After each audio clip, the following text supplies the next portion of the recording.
بسم الله الرحمن الرحيم ياسين والقرآن الحكيم إنك لمن المرسلين على صراط مستقيم تنزيل العزيز الرحيم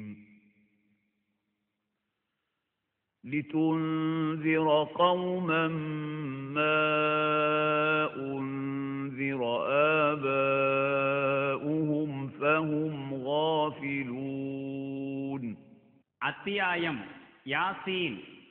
மக்காவில் அருளப்பட்டது. வசனங்கள் 83. அளவிலா கருணையும் இணையிலா கிருபையும் உடைய அல்லாஹுவின் திருப்பெயரால். யாசீன். ஞானம் நிறைந்த குர்ஆனின் மீது ஆணையாக, சின்னமாக நீர் இறை தூதர்களில் ஒருவராவீர், நேரிய வழியில் இருக்கின்றீர். மேலும் இந்த குர்ஆன் யாவரையும் மிகைத்தவனும் அருள்மிக்கவனுமாகிய இறைவனால் இறக்கியருளப்பட்டதாகும். தம் மூதாதையர் அச்சமூட்டி எச்சரிக்கை செய்யப்படாததால் எந்த சமுதாயம் அலட்சியமாக இருக்கிறதோ அந்த சமுதாயத்தை நீர் எச்சரிக்கை செய்ய வேண்டும் என்பதற்காக.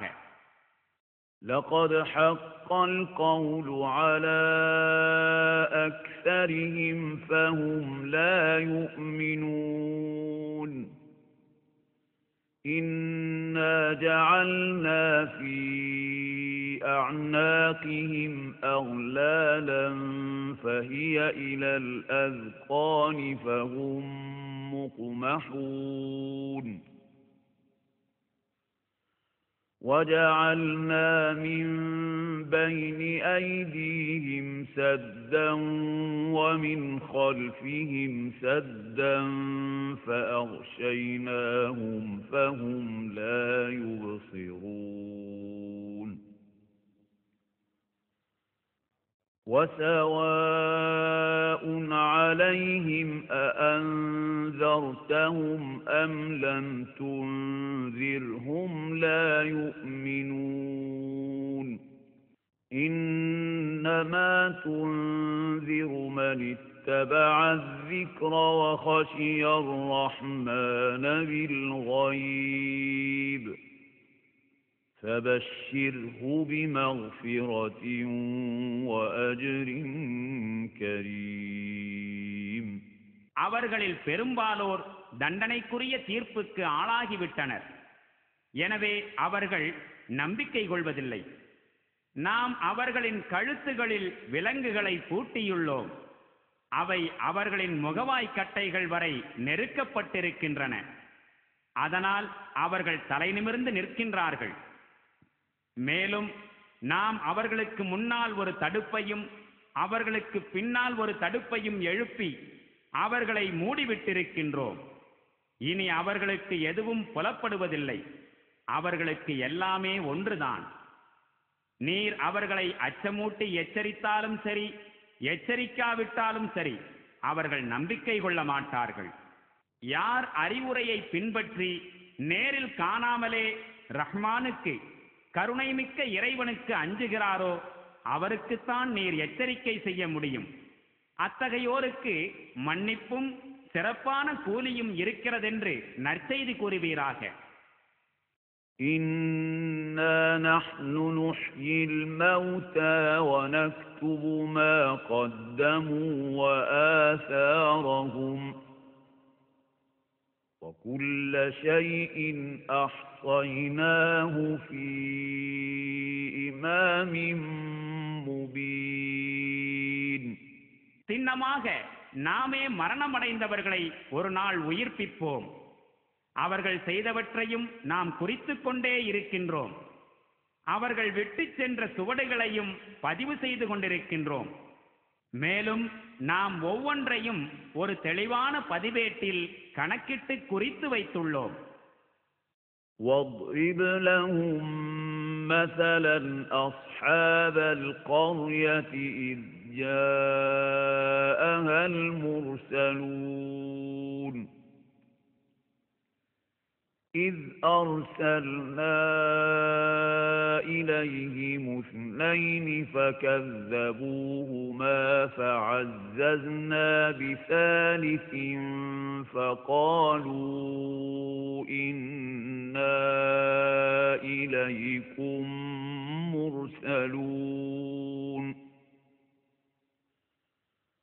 قالوا ما أنتم إلا بشر مثلنا وما أنزل الرحمن من شيء إن أنتم إلا تكذبون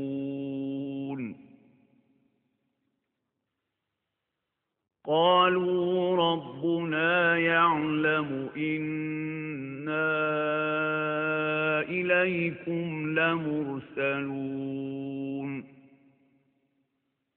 وما علينا إلا البلاغ المبين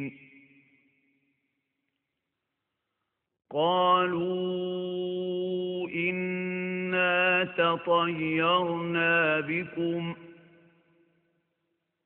لئن لم تنتهوا لنرجمنكم وليمسنكم منا عذاب أليم قالوا طائركم معكم أئن ذكرتم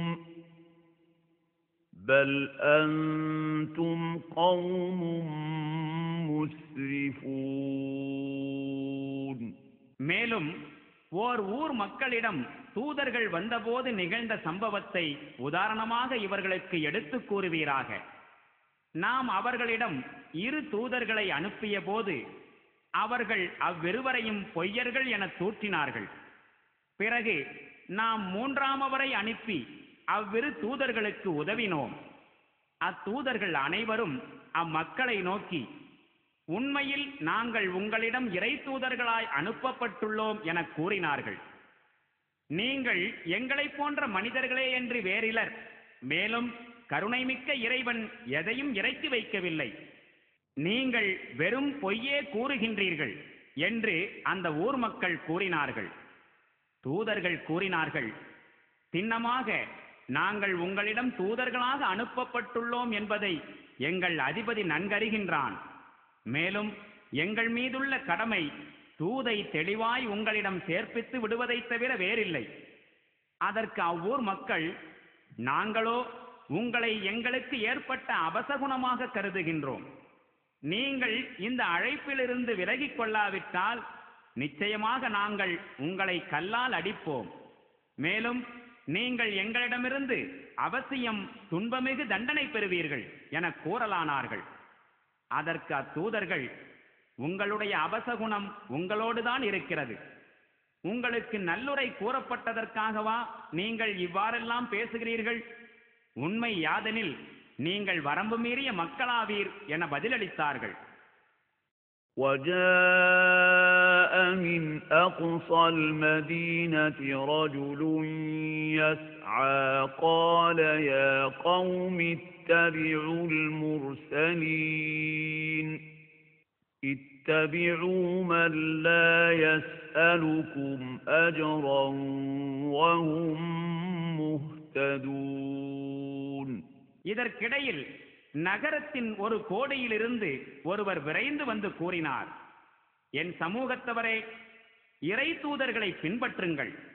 எவர்கள் உங்களிடம் யாதொரு கூலியையும் கேட்கவில்லையோ, மேலும் எவர்கள் நேர்வழியில் இருக்கிறார்களோ அவர்களையே நீங்கள் பின்பற்றுங்கள்.